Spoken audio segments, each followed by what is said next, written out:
On this example, we're going to be expanding a product into a sum. So we're given 14 cosine of 21p times cosine of 10p, and our goal is to expand this and write it as either a sum or difference. So in getting going on this, I notice that we have cosine multiplied by cosine. That's pointing me towards this formula on the very top left.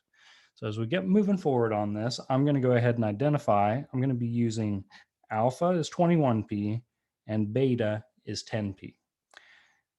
So moving the right direction here, what we want to do is alpha and beta are identified. I'm going to bring the 14 along first because it's really multiplied out in front here. There wasn't a 14 in the original formula, so that's just going to be brought along. Next up, jumping into the formula, it's 1/2, big set of brackets, cosine of alpha minus beta, so 21p minus 10p in our example, plus cosine of alpha plus beta, so 21p plus 10p. Close my brackets off. Now let's see about what reducing down we can do.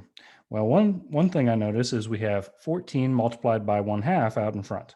So that can become 7.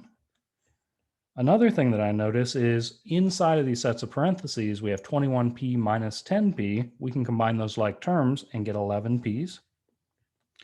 Plus cosine of 21p's plus 10p's is going to get us up to 31p on the inside here. The very last thing that we may want to do is bring this 7 to the inside and distribute it to each one of these.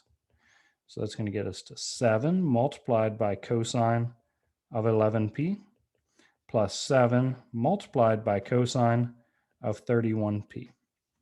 All right, so in getting used to these formulas, I always think it's very helpful to identify what you're going to use for alpha and for beta, and then just plug into the formula, take your time reducing down. It's not that bad, but it does take some practice. All right, good luck.